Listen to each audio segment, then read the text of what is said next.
Hello everyone, welcome to another IT Career Talk with Professionals, and today we have a founder and president. My guest today is Miss Michelle Chua Lagare. Hello Michelle. Hi, Rafi. How are you? Great. No? And I'm happy that you have accepted our invite. Thank you for having me. I'm happy to be part of this. Thank you. Right. So, Michelle, maybe you can tell us more about your current role as founder and president of QE360. Okay, thank you. So, as founder and president of QE360, I have firstly, QE360 is a software testing training, consulting, and outsourcing services provider. So, anything around testing, dun lang yung focus namin. So, because we want to build the depth, yung expertise namin sa testing. Under me, I need to be the chief strategist, the program director of our trainings, and also the principal consultant and trainers for the big clients. And I also hire the talents that joins the company. So different hats for Right. this role. If I can ask though, how did you come up with the idea to build a company that revolves around testing?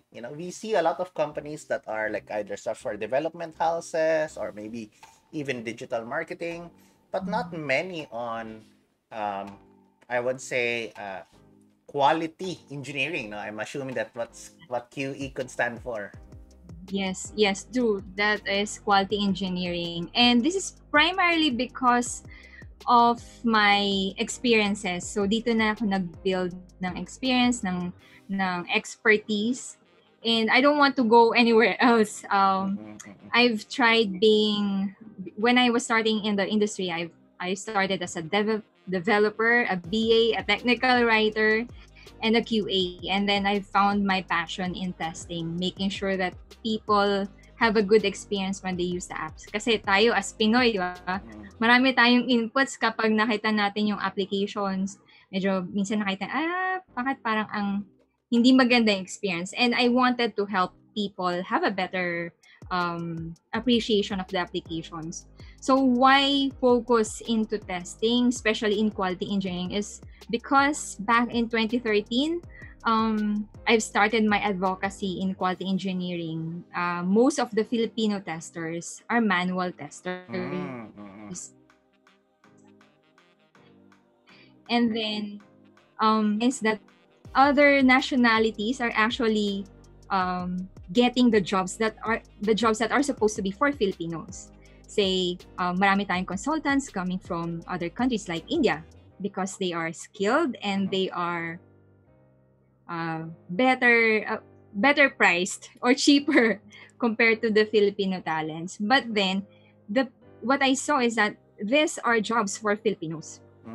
So the company now is our advocacy is to make sure that the Filipino testers become parang the household name when it comes to testing. Parang world class, no? World class. Yes, world class. Hindi lang siya sa Philippines, but when you talk about testing, talents for testing in a global scale, they will know that Filipinos are good QEs. And that's where I am trying to put the Filipino testers, transitioning them from manual testers to QEs para even if it's an Amazon or Apple, hindi na sila limited do sa pool na nasa US or India, but they will also think of Filipinos. Right.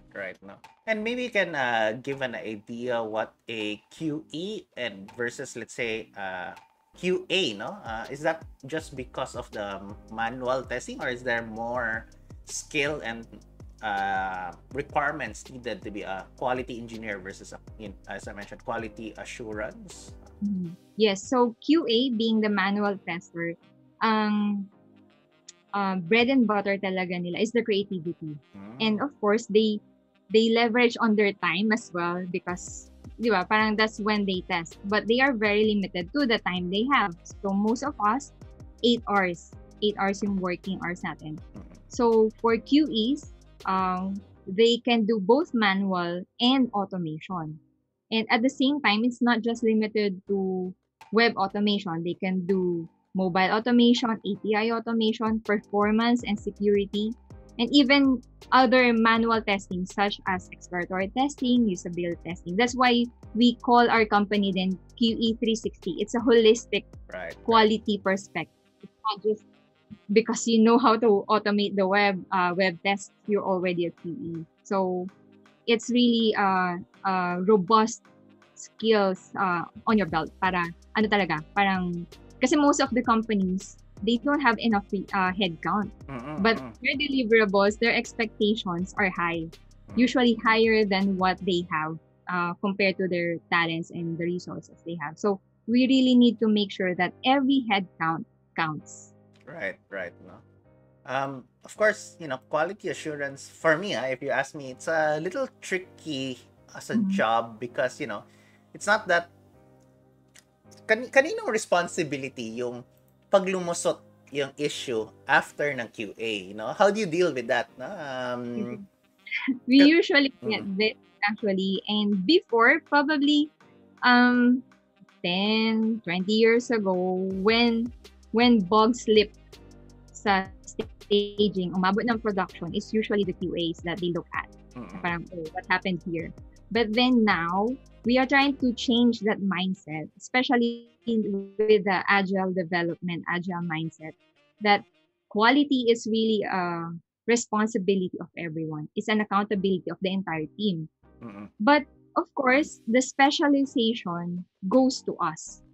So it's our main priority to right, make sure that we have a robust um, test suite so that all of those tests can ensure na hindi walang lulusot. Kung meron man lumusot, hindi na ganun ka severe. Most likely low severity na yung mga lalabas.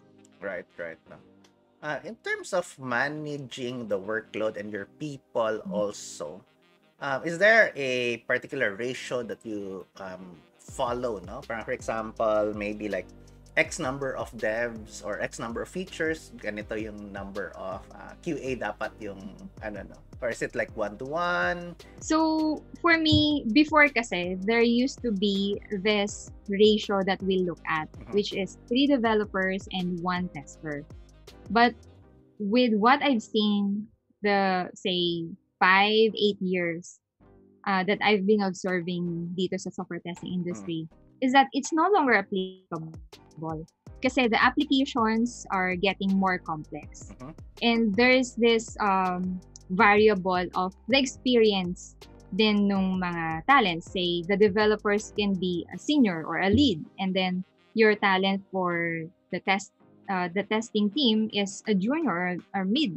Right. So it's not really applicable. And it also depends on what they're testing. Say, if they're testing, if you have one developer for API, one developer for web, one developer for Android, and one for iOS, then that means one QA needs to support 4 developers but 4 different platforms. Mm, mm. So, dun pa lang, medyo hindi na siya talaga mag-equate and hindi na safe to say that 3:1 still applies. I see.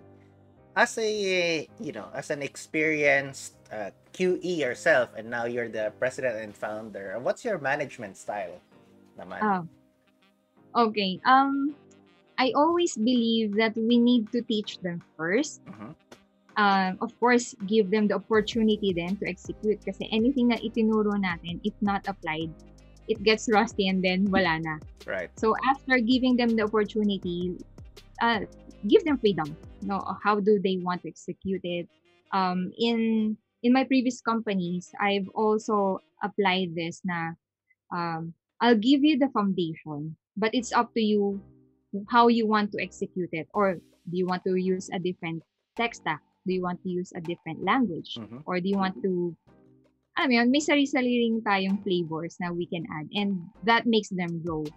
So when you give them freedom, of course, there's a chance that they will stumble a little or fail a little. But just be sure that you're always there to guide them and give them feedback so that they know if they're doing well or they are about to fail. So before it even fails big time, ano mo na sila, i-guide mo na sila. Okay, put them back on the track para it's not too late. Kasi Sure. sometimes it bruises their ego din na parang hayaan mo lang ako mag-fail. So make sure that your feedback is also timely. Right, right. You mentioned a little bit about being, to really be effective, you have to practice what you learn. I would assume you also have to practice what you teach, no? So, does this mean for your case that you still do some QA or QE yourself? And if you do, what's your, what preferred technology do you use?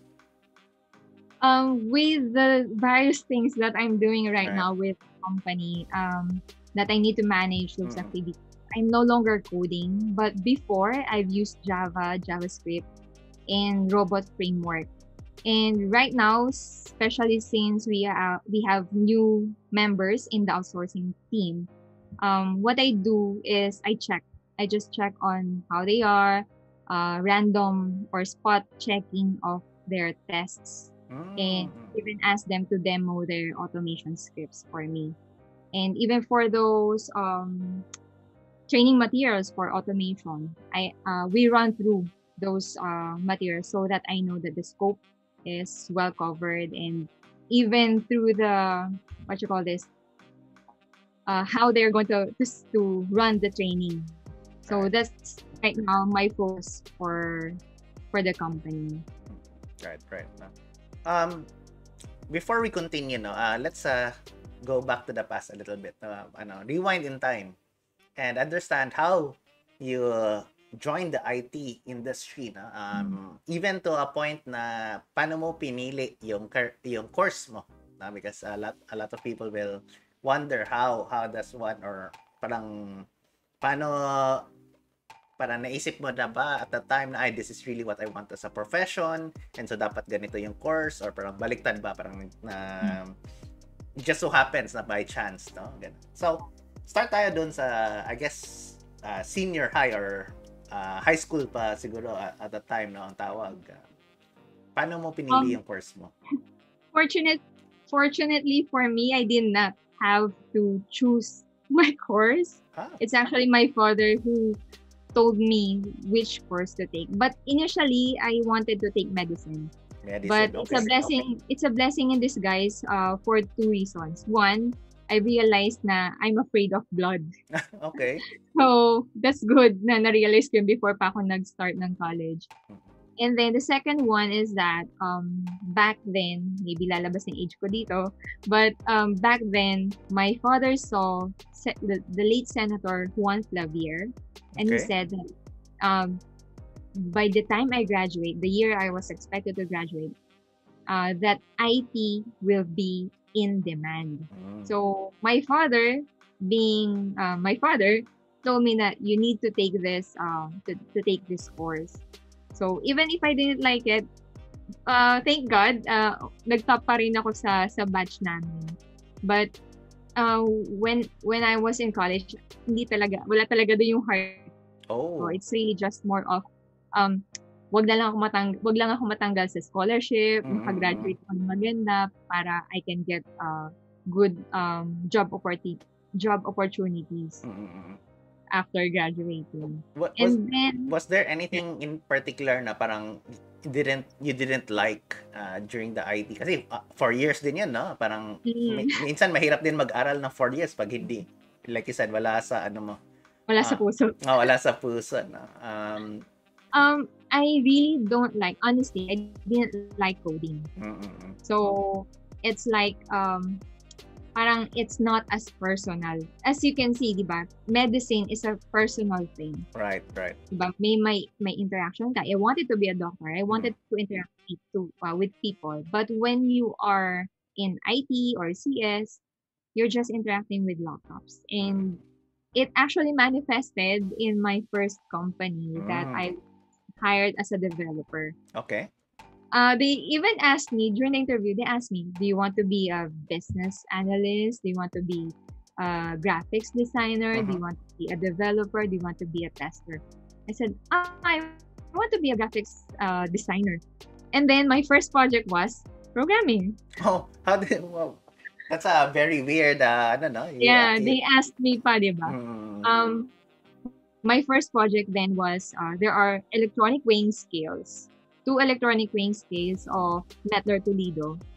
If you see them probably in um, drugstores, mm-hmm. wherein you can weigh things, so you don't have to count the say tablets. You don't have to count them one by one. Right. You just cook them and then put them in a container, and then it will actually automatically count how many pellets or tablets are Mm. there.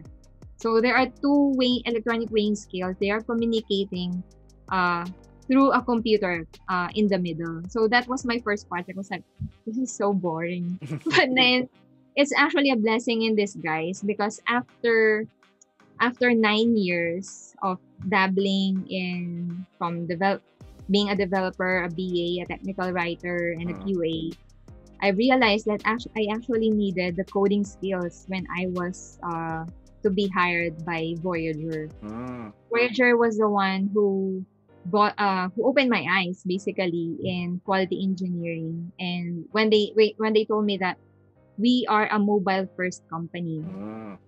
and we only have X resources and that's not enough. And our being the digital arm of the MVP group, we have so many competitions. Lahat ng competitions ng MVP, competition ng company because we are developing the apps for them. Right, right. So I already knew that back then that okay, the solution for this is automation. So that's the time that I told my husband that I need to automate. I need a MacBook Air so that I can automate iOS apps testing. And then he bought me even if hindi ko pa alam kung pumasa ako. Buti na lang pumasa ako sa Oh, Voyager. wow. And So, that's so the start. amazing support, no? So even before na hired ka in that sense, Yeah. come on, wow, amazing, amazing. Right, cool. Because it really opened my eyes that okay, if I want to be part of such company, Mm. as in before talaga, na-realize ko na this is one of the best companies here in the Philippines because they are one of the first Filipino companies na nag-start na ng mobile app development. So back then, that was 2013. Mm. And I said, I need to be in this company. Or if hindi man, then at least natuto ako ng iOS automation. Right, right, right. No. At one point, did you become from an individual contributor? Kasi like you said, you were the developer, BA, and even a QA or manual QA.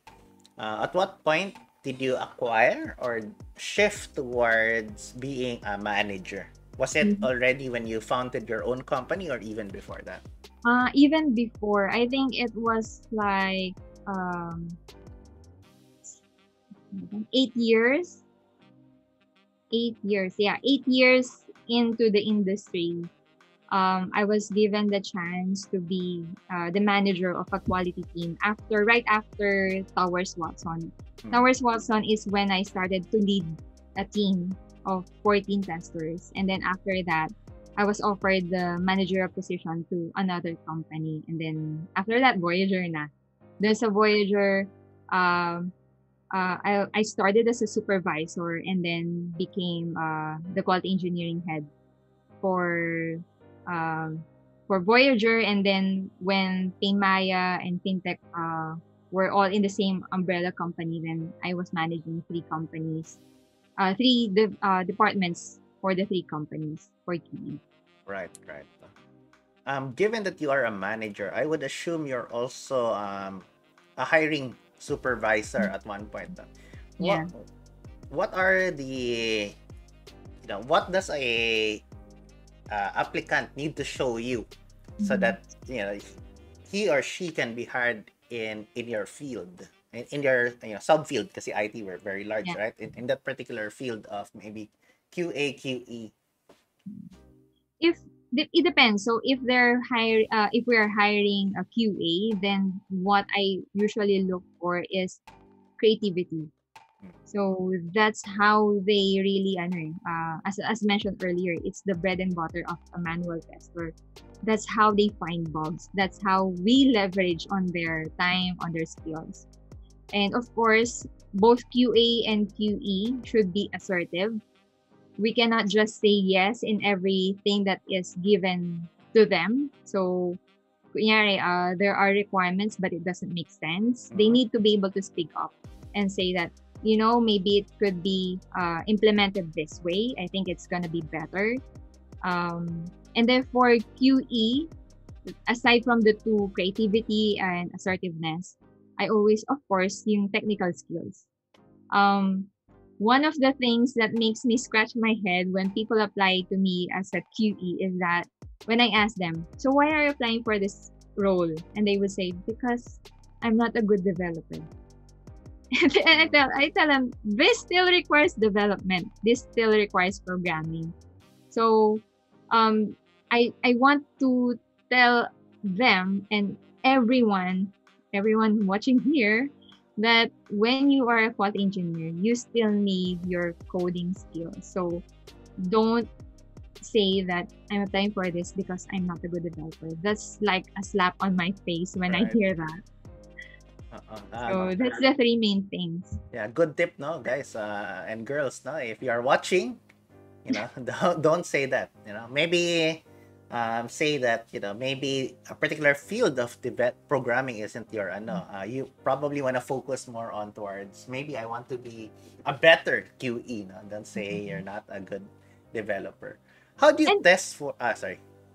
And I want to add that as QEs, you're like a programmer, you're like a developer. It's just that what you're developing is a solution to find bugs, to improve the quality of the application. That's why if you've seen, it's quality engineer, diba? Engineer ka, so it means you're still programming. So you don't just say you're a QE because it's the modern title, but it's really because you're also an engineer for quality. Right. I was about to ask a while ago, how do you test for creativity? Is that something like you have to bring a portfolio? Kasi unlike maybe designers where they can really show you some of their previous design, or developers will probably show some of their repos. How about for QA QE, no? How do they show their experience during the interview? Yes. Yeah. So what we usually do is we have a set of questions that will allow us to see if they are creative. Like typical ones would be, how do you test an ATM? How do you test a stapler or a water dispenser? Just so you know how they think and how much they can squeeze out of the functionalities and the scenarios of a particular product. I see. And would you say QA or QE is also I was gonna say freshman, hindi pala fresh grad friendly, or do you need to have some sort of experience during college project, no, that you need to have going into the market? As much as I want to say that it's not for those without experience, it would not be fair kasi everyone starts somewhere, diba? Right. And unfortunately for our local education system, our curriculum doesn't normally have software testing subjects. Very rarely that you will find, I think it's just a handful. I've already surveyed before which schools or universities offer software testing as a subject. And I think wala pa talagang 10 yung lumabas doon. But of course,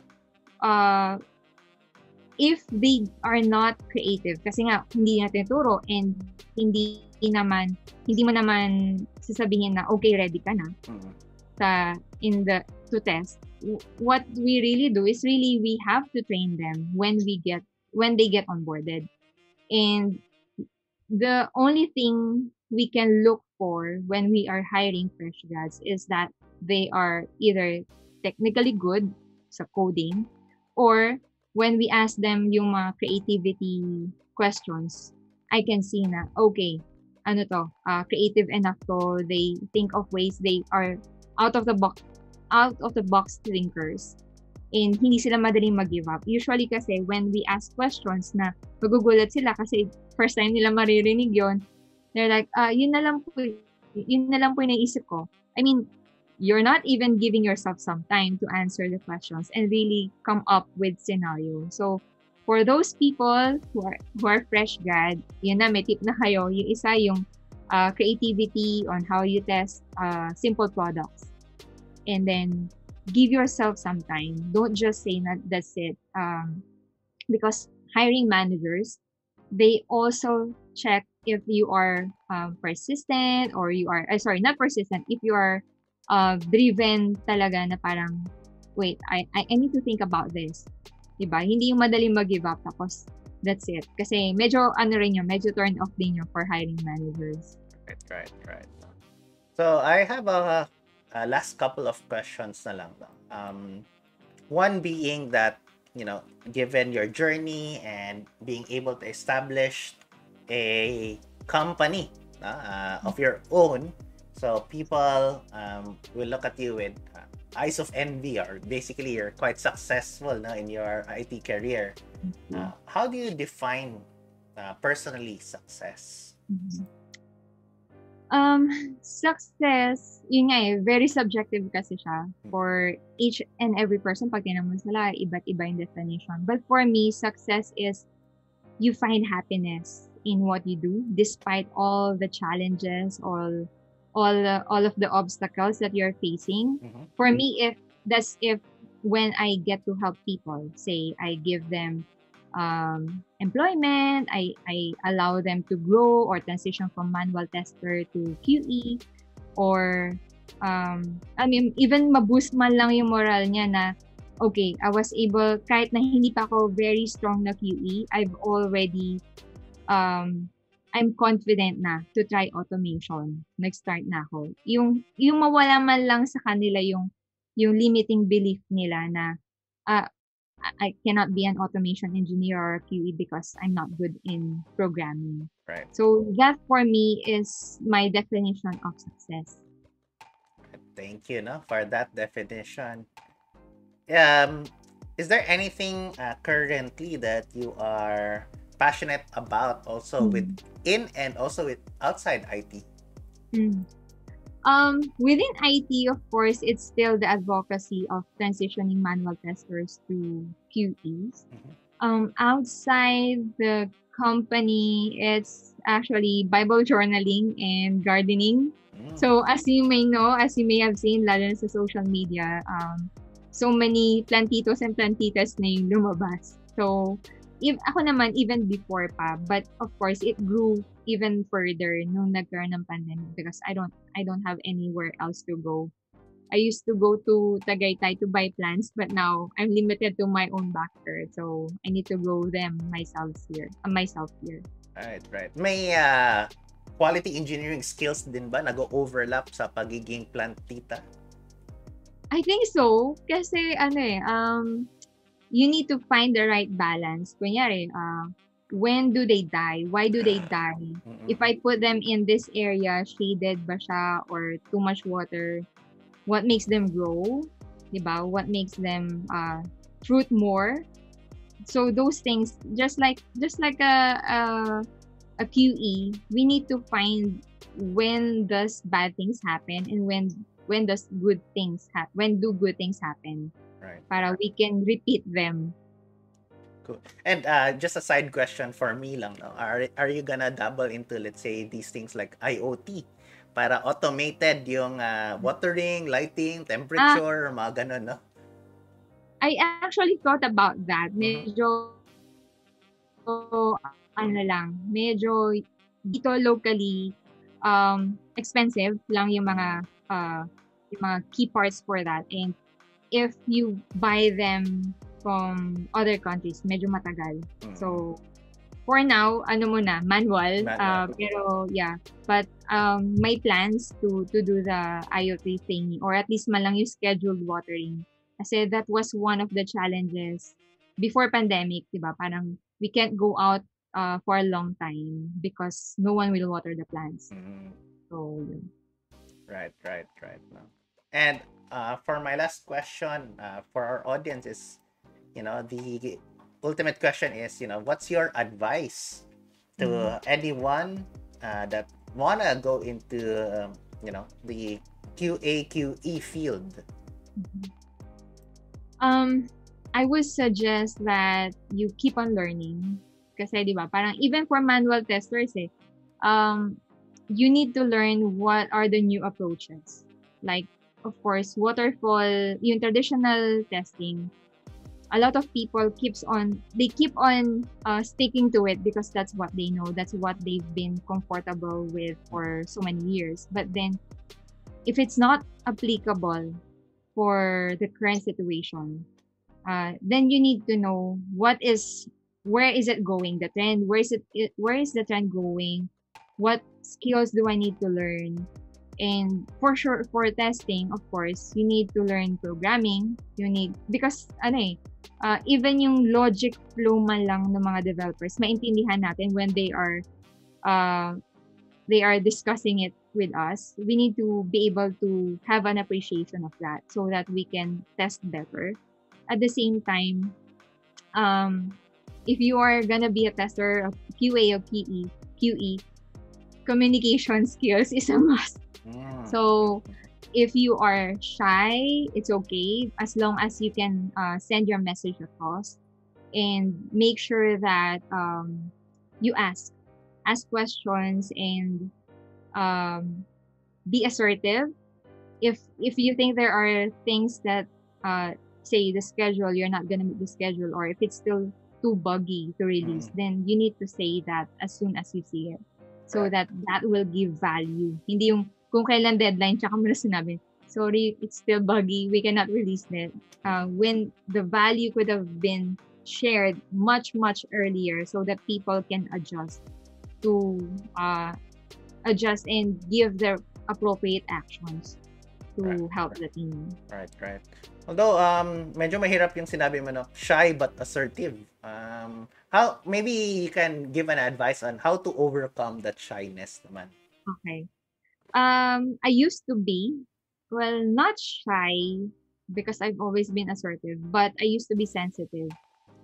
I think for me, kasi why you need to analyze, why are you shy? Diba?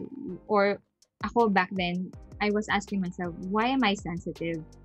So that you can reverse engineer and find the reason, and maybe it's just a fear, something that is not actually true, not something that is not real. Or maybe it's just one incident na nag-trigger na sa'yo na ayoko na, I'm not gonna talk anymore. I'm just gonna put myself in the corner.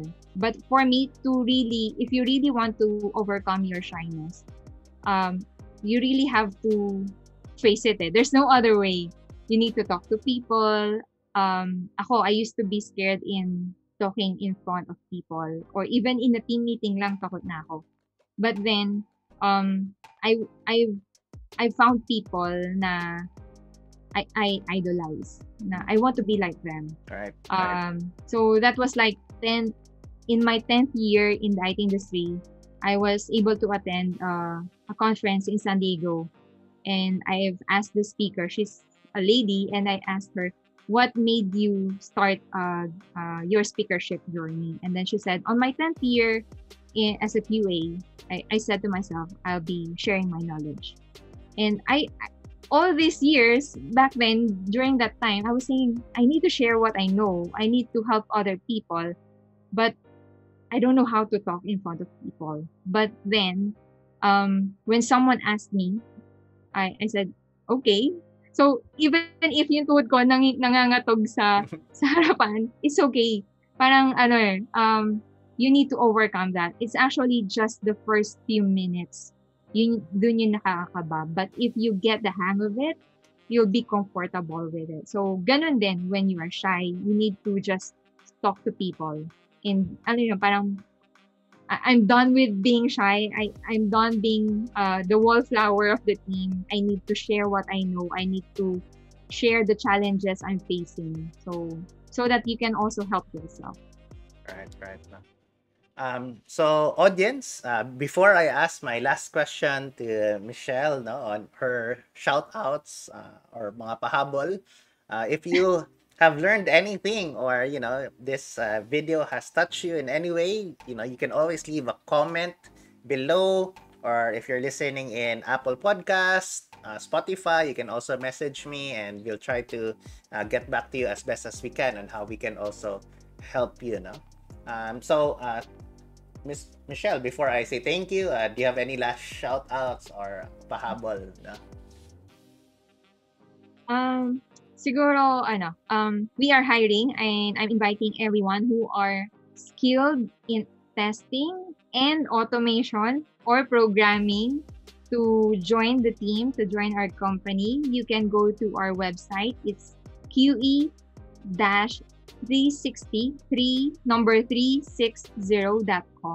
and then you can just send me a message there or send your CV to Mitch at QE-360.com. It's MITCH at QE-360.com. And of course, don't forget to join our Facebook community. It's QE is the new QA. Wow. So that we can also share with you what we know about transitioning or the challenges and ideas that we've learned along with the other members of the team. Right. So the links and email that she mentioned will be placed in our description box as well. How about services? Maybe just so happens, maybe there's a startup founder here or a CTO also listening. Maybe we can also just say a few of the services that you offer. Great, thanks. Right now, if you are experiencing delays in your software testing, in your releases, if your QA team is becoming your bottleneck, and if you are seeing production incidents in your application, do reach out to us and we will be so happy to help you reduce your testing costs and ensure that you are delivering high quality applications. Thank you. Thank you, Rafi. All right. Thank you so much, no? And that ends our program tonight. Thank you everyone who was watching, and good night. Goodbye. Thank you. Bye. Good night. And of course, if you like our content, don't forget to hit that like button, subscribe button, and notification bell.